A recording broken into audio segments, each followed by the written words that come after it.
Good evening and welcome to tonight's meeting of the Shawnee City Council. I would ask that you please silence your electronic devices at this time. I am Mayor Michelle Disler and I will be chairing this meeting. I will do a roll call at this time. Councilmember Zimmerman. Councilmember Neighbor. Present. Councilmember Jenkins. Present. Councilmember Kimling. Present. Councilmember Meyer. Present. Councilmember Adrian. Present. Councilmember Sandifer. Present. Councilmember Constance. Present. Thank you. Please stand and join us for the Pledge of Allegiance, followed by a moment of silence.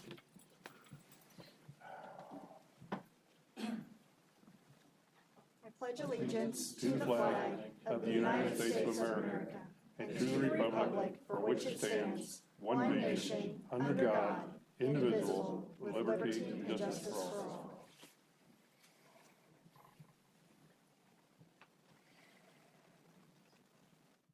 Thank you. Next, I will explain our procedures for public input. During the meeting, I will offer the opportunity for public input. If you'd like to speak to the council at any of those times, please come forward to the microphone. I will ask you to state your name and address for the record, then you may offer your comments. So that members of the audience can hear your comments, I would ask that you speak directly into the microphone. By policy, comments are limited to 5 minutes, and no person may speak more than twice to any one agenda item.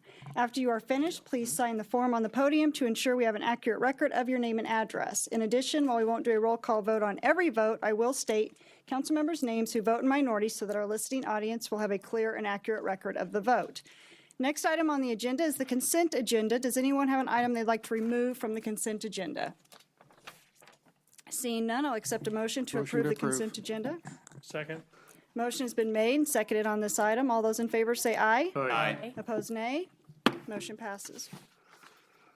The next item on the agenda is mayor's items. Tonight, I have a special recognition for a true Shawnee hero. I'd like to ask Mr. Craig Christopher to join me in front of the dais.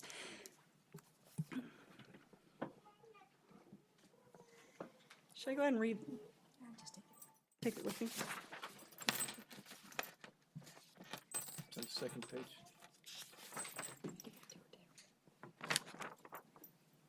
So, we're here tonight to thank Mr. Craig Christopher for joining us, and Sean and Suzanne Pennington. I think you'll be pretty impressed with what you hear of why they're all here tonight. So 2 nights before Christmas, about 3 o'clock in the morning, Mr. Christopher was driving home from work and he smelled smoke near Johnson Drive in Goddard. Instead of just shrugging it off, he followed his gut feeling that something must be off and started searching the neighborhood to see what was going on. He eventually spotted flames coming from a home on West 57th Terrace. Mr. Christopher quickly called 911, but he didn't stop there. He ran up to the home so he could wake up anyone inside the home, and he did. He woke up Mr. and Mrs. Pennington, who were able to safely escape. After the fire, our firefighters reached out to let me and other city staff know what an incredible thing Mr. Christopher did in helping save the lives of this couple. I, along with the fire department, city staff, and the entire city council, want to publicly recognize Mr. Christopher for being an amazingly good Samaritan. So, this Good Samaritan recognition is hereby bestowed upon Craig Christopher for his assistance in saving Sean and Suzanne Pennington from a house fire by quickly calling 911 and helping them escape. In testimony whereof, I have undue signed my name and affixed the seal of the city this 22nd day of January 2000.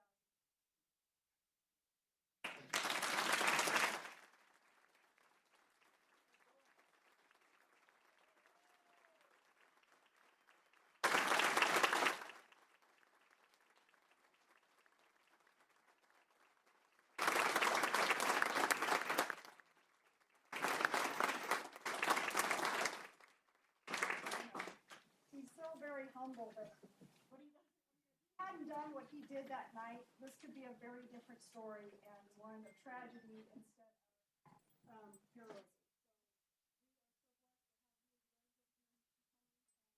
Thank you for what you did. Do you want to say anything? No?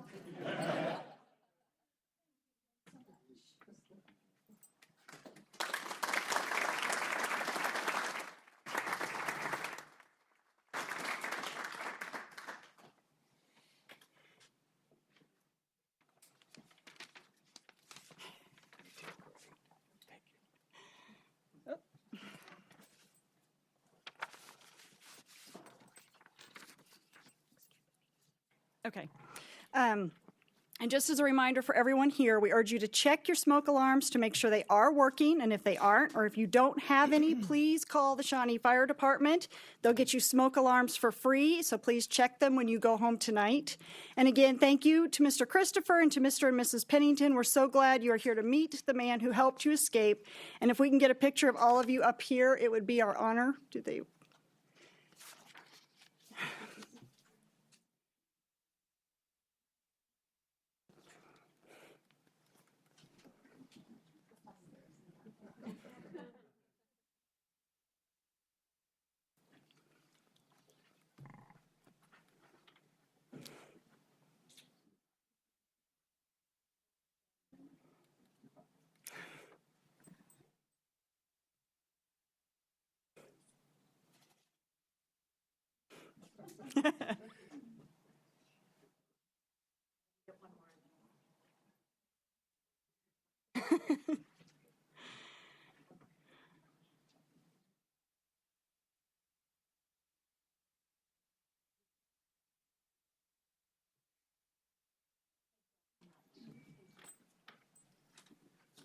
Thank you.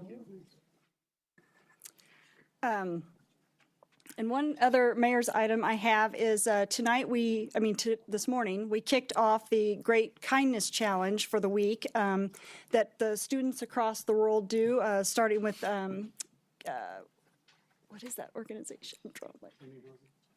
Well, it was at Ryan Benninghoven, but the organization, oh my goodness.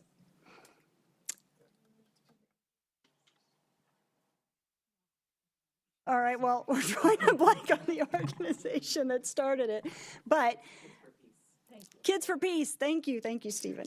And so, you know, their goal is 10 acts of kindness a day for this week, so I would encourage our city council to try to meet that goal of 10 counts of kindness each day, and since today's already over, you'll probably have to do 20 tomorrow to catch up, so.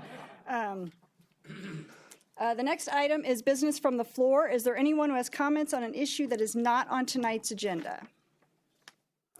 Okay, next item is public items. Item number 1 is to conduct a public hearing to consider the consolidated annual performance and evaluation report for the 2017 Community Development Block Grant Funds. The Community Development Block Grant Program requires a public hearing be held to provide the opportunity for citizen participation. Staff will forward the report to the Department of Housing and Urban Development after the public hearing. There are 3 actions required. The first is to conduct a public hearing. I will accept a motion. So moved. Second. Motion has been made, seconded on this item. All those in favor say aye. Aye. Opposed, nay. Motion passes. We are now in a public hearing. This is a formal public hearing required by law. This public hearing will begin with a presentation by Planning Director Paul Chaffee. After Mr. Chaffee's presentation, I will ask council members if they have any questions specifically related to the presentation. I will then ask if there are any comments from the public. Once the public hearing is closed, we will have council discussion followed by a motion. Mr. Chaffee, please go ahead. Paul Chaffee, Planning Director.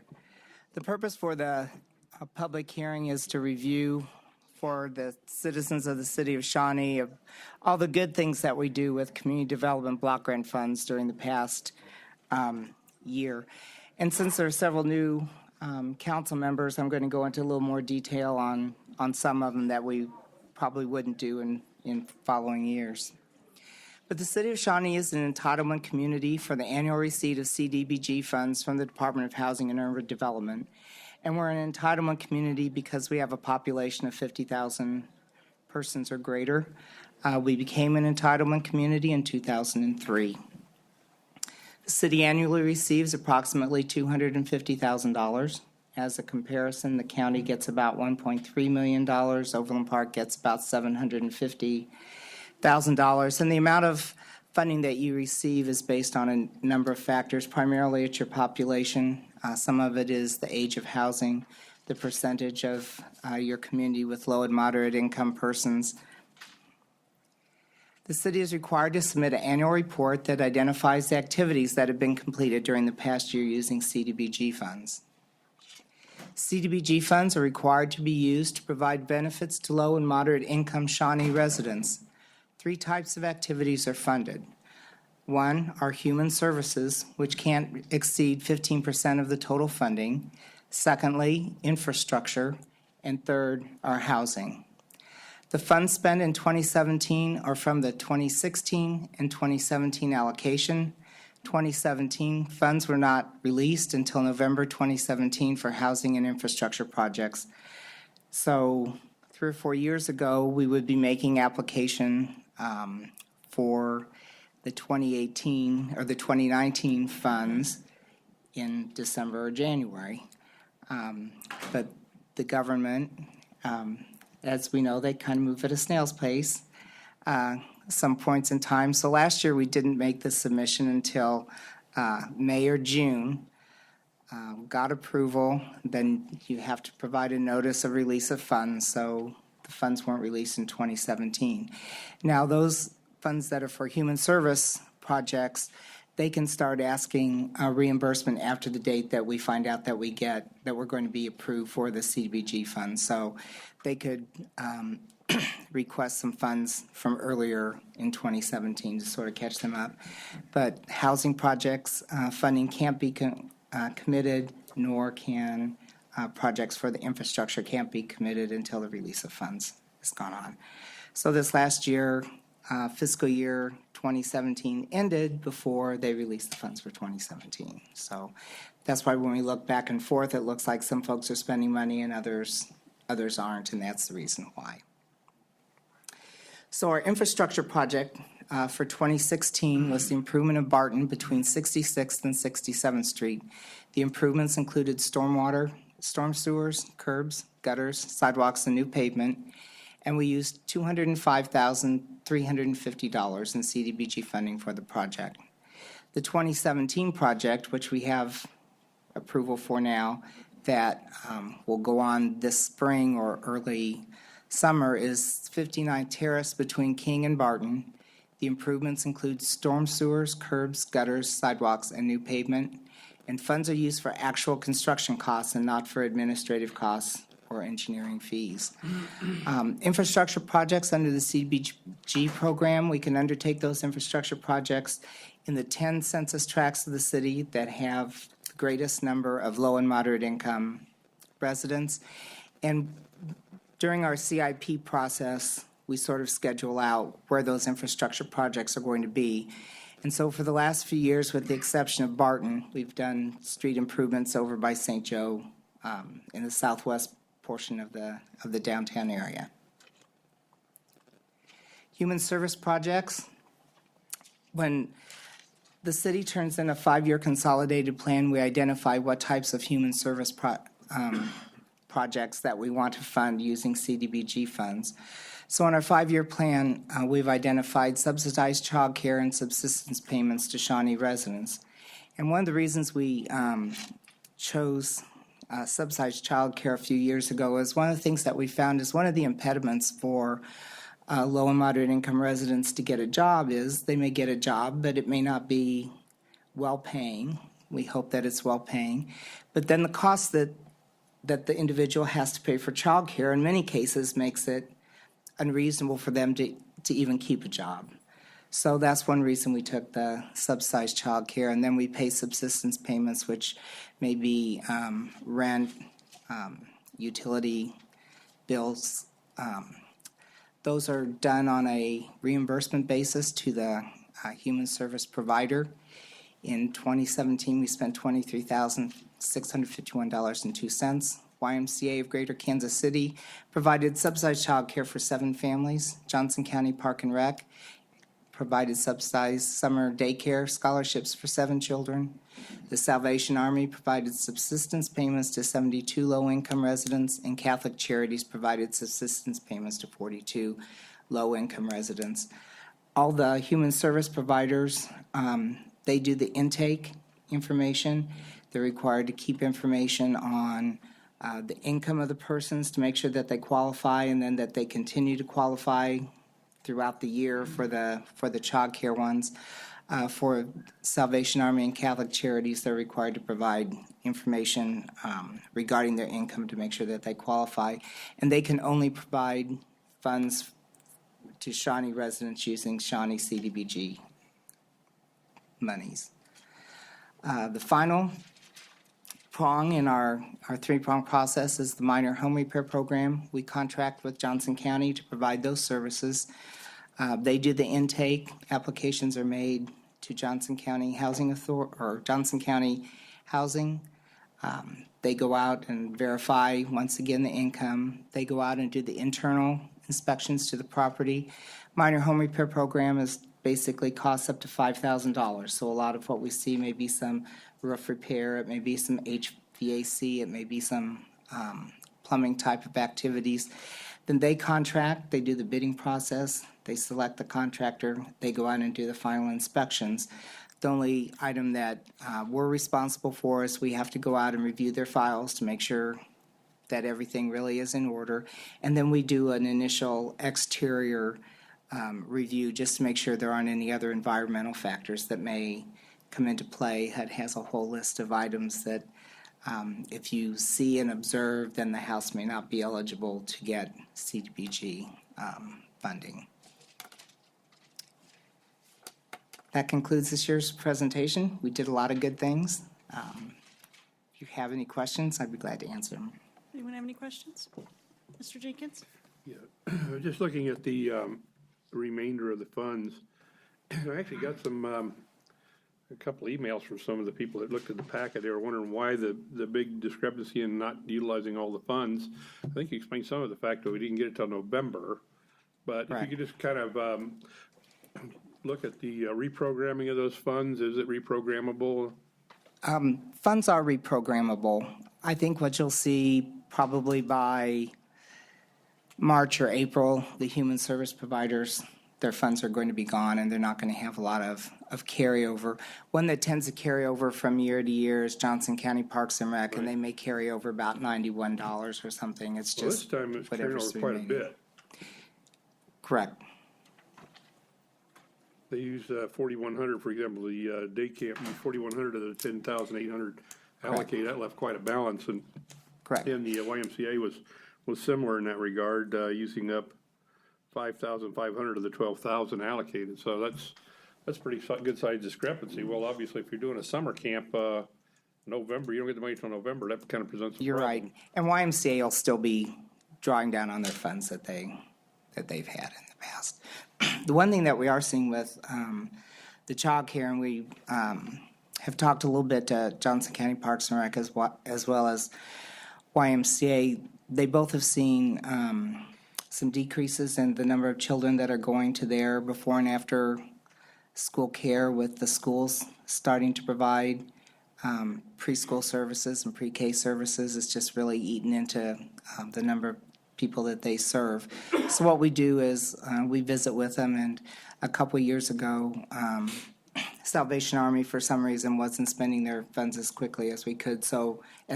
So we asked them to not request as much funding to sort of get the money paid down in the past for what in the future, to let other providers that can provide the service quicker use Yeah, those which is funds. part of the angle where we're coming from on this questioning here.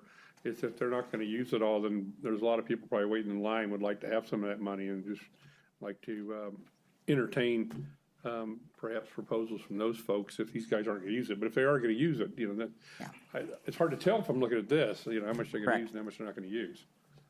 And that's a problem too. Your fiscal year starts in November. Your reports due in January, so you're picking up funds from years past and reallocating them through the process. Any other questions from the council? Anyone from the audience like to speak to this item? Seeing none, the second action is to close the public hearing. Move to close the public hearing. Second. Motion's been made and seconded. All those in favor say aye. Aye. Opposed, nay. Motion passes. Public hearing is now closed. Third action is to consider accepting the 2017 Consolidated Annual Performance and Evaluation Report. Is there any discussion from the council? Move to accept the report. Well, I'll ask for, does anyone from the audience like to speak to this item? Okay, now, Mr. Jenkins. Move to accept the report. Motion's been made and seconded on this item. All those in favor say aye. Aye. Opposed, nay.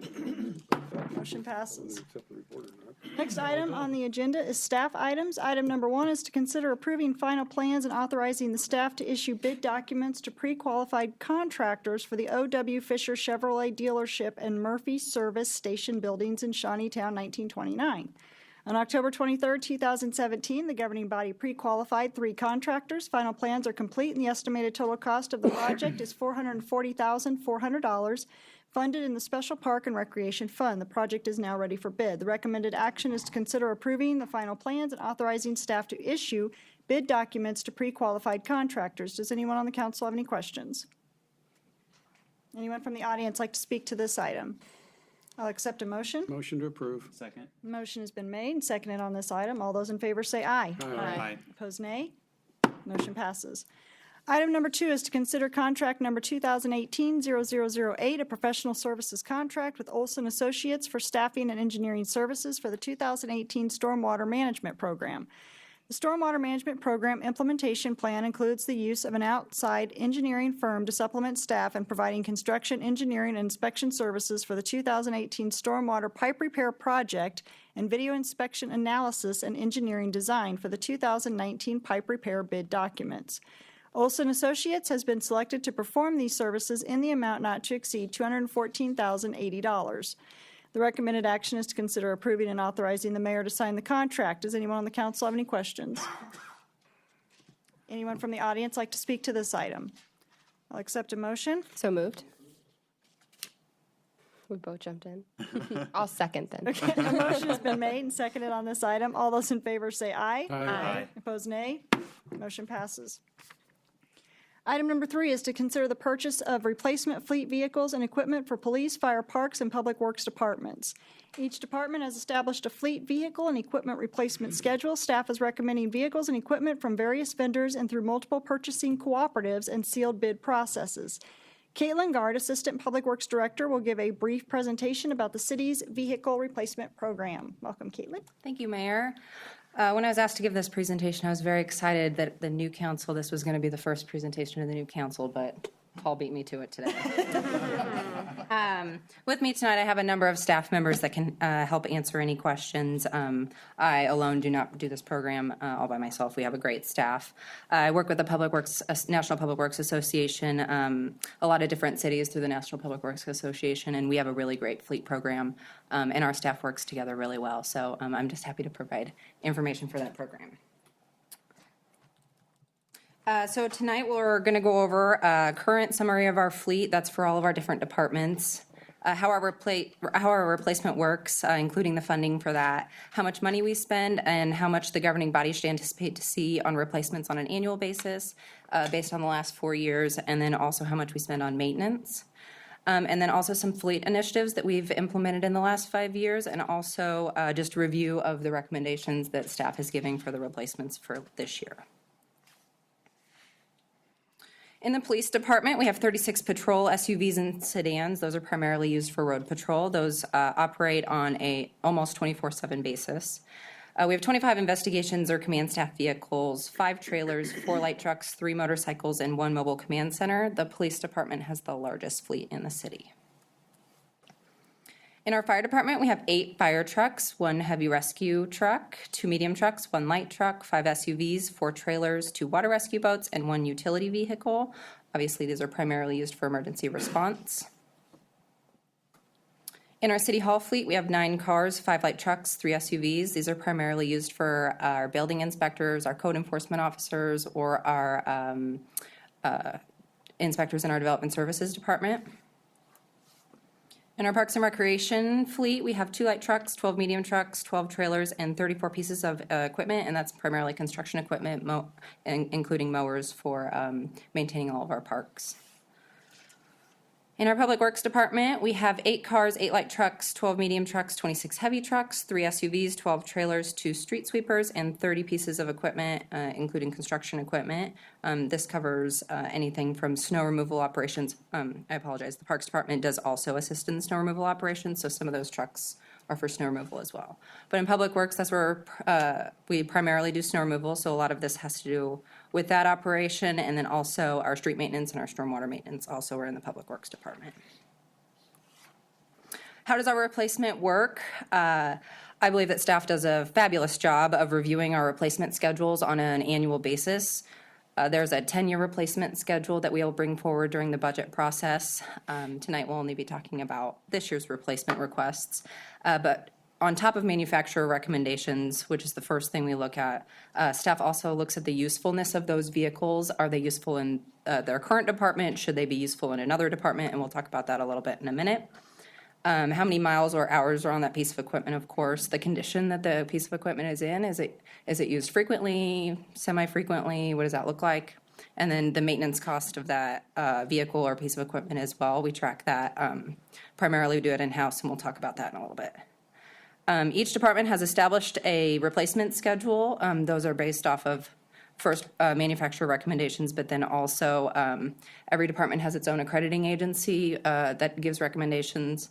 And then also what are our peer cities doing? We look at that also. There are two different funds that manage our replacement. Fund 201, our Public Safety Equipment Fund. That revenue stream is part of the mill levy. Some of those mills replace our police and fire vehicles. And then also Fund 216, our Equipment and Facility Reserve Fund. It's just a transfer from the general fund, but it manages our 10-year fleet and facility replacement schedule. How do we purchase our vehicles? We go through, primarily we do cooperative bids, and that's usually through the Mid-America Regional Council, but we also utilize state contracts. And through the Mid-America Regional Council, we can also utilize national contracts. And then we also, if for whatever reason we cannot use a cooperative bid process, staff will bid those purchases in-house. How we do maintenance. A majority of the maintenance is done in the public workshop over at 435 and Johnson Drive, just past there. It allows us to have a central inventory of all parts and materials, and that includes police and fire maintenance as well. If for whatever reason we cannot do the work with the mechanics at the shop, we will contract that out that work.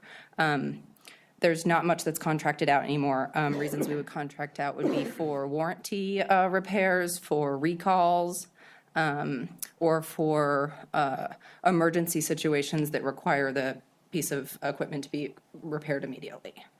I think a really cool project that was implemented by our fleet manager is 2 years ago, we partnered with the local high schools to do a kind of a work study program. So on an annual basis, we'll bring in a student from a VOTEC program, and he or she will assist with fleet maintenance, but also some facility maintenance in multiple departments as well. This is a summary of how much we spend on replacement schedules and on maintenance on an annual basis. The goal for tracking this is as we implement those department replacement schedules and we have newer equipment, we anticipate the cost of replacement will go up, but then our maintenance costs will go down as our fleet becomes newer and we don't have to spend as much time on maintenance. A number of fleet initiatives over the past 5 years. Staff has done a fabulous job of actually inventorying all of our fleet, and that includes any vehicle or piece of equipment over $5,000. We implemented a fuel management system so we can track our fuel usage every time any staff member needs to fill up. There's a card that they have to swipe, and so we can manage all of that. And that also helps with our preventative maintenance programs on a schedule of however many miles or however many hours on a piece of equipment. It'll auto-generate a request for service. On most of our city vehicles, we have an automated vehicle locating system or a GPS. For fire and police, that's obviously used for emergency purposes, but on our snow removal vehicles, we're utilizing that as well. And we hope, some of us hope that we get a large enough snowstorm this year to utilize it on our city's website. We've implemented a number of green practices. We currently do not have any alternative fuel vehicles in the fleet. At one point, we were reviewing if CNG, compressed natural gas, could be utilized in our fleet. It's just really not big enough. But staff continues to look at our alternative fuel vehicle options. I think another really cool program that staff does is we repurpose our vehicles. So rather than primarily in our emergency services departments. If the vehicle no longer can serve as a frontline emergency services vehicle, that doesn't mean that it cannot be repurposed in another fashion. So most of the vehicles that you see, especially here at City Hall, are all repurposed from the fire and police departments. In 2008, management implemented a vehicle idling policy that just states that whenever possible, staff will turn off their vehicles if they're in an idle for a long period of time. Our Public Works shop recycles a lot of materials, including oil and tires. And back in 2010, the county had a small grant to replace some catalytic converters on our old Public Works dump trucks that just allowed for a little bit cleaner emissions. All right, so going through the request for 2018 replacements. We're doing it a little bit differently this year. Staff is requesting through one memo rather than multiple different memos that you have to read that all kind of say the same thing. We're utilizing one memo to bring forward our vehicle and equipment purchase requests. The first one is in our police department. There will be 10 vehicles and 1 motorcycle requested for replacement. 10 of the vehicles will be used in the patrol division. 1 will be an unmarked vehicle for staff use and in later years for investigative or administrative use. That motorcycle will also be in patrol. The fire department has identified 1 fire truck with corresponding equipment for replacement. The purchase of this truck will allow a 2010 truck at Station 71 to become a reserve. The Parks and Recreation Department has identified 1 medium truck for replacement and is requesting to add an additional truck to their fleet. The trucks will also be equipped with snow plows and equipment to aid in snow removal operations. The Public Works Department has identified 2 dump trucks, snow removal equipment, and a tractor for replacement. The trucks will be utilized primarily in stormwater and street maintenance, but also in snow removal operations in the winter. The tractor will be utilized for right-of-way mowing. Caitlin, can you define on the police vehicles what the staff, 2 staff cars? Primarily for investigations. If you'd like any more detail, I can have the police chief No, come up and answer. Just since it just said 2 cars, I just Sure, wanted yes, some yes, staff definition. vehicles primarily for investigations. Thank you. Additionally, the Public Works Department has partnered with the fire department to increase maintenance of our fire trucks in-house.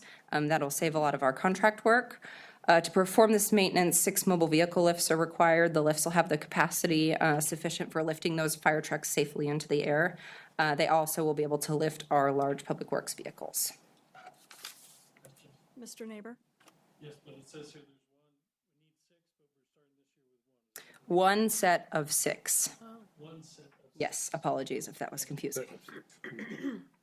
And with that, I would be happy to answer any questions, and we also have staff to answer questions. Mr. Jenkins? Caitlin, just a curiosity question. On the fire truck, that's the fire truck plus the aerial and some assorted equipment, I understand that. How much is it the cost of the fire truck? Do we have that broken down? I was kind of trying to look for that, and I didn't, maybe I just missed it, I don't know. I believe it's about 1.12 million for the fire truck alone. The additional equipment only totals $3,423. Really? Okay, so it's pretty much all of it for the, Pretty much the entire Okay. cost. one big sucker. They're getting pricey. They are very expensive. Any other questions? Any other questions or then we can go with yellow. Any other questions or comments from the council? Okay. Anyone from the audience like to speak to this item? Okay, seeing none. There are 4, thank you, Caitlin.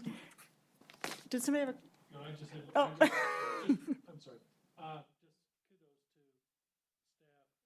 staff and everybody working together to making this, over a period of time, it's becoming much more efficient, much more in-house. And I appreciate the efforts of all of you people. I know that our constituents do as well. thank you. Okay, so there are 4 recommended actions. The first is to consider approving the police department vehicle replacement purchases of 9 vehicles from Shawnee Mission Ford, 1 vehicle from Overland Park Jeep Dodge, and 1 motorcycle from Worth Harley Davidson in the amount of $314,772. Anyone on the council have any questions? Anyone from the audience like to speak to this item? Seeing none, I'll accept a motion. who to approve?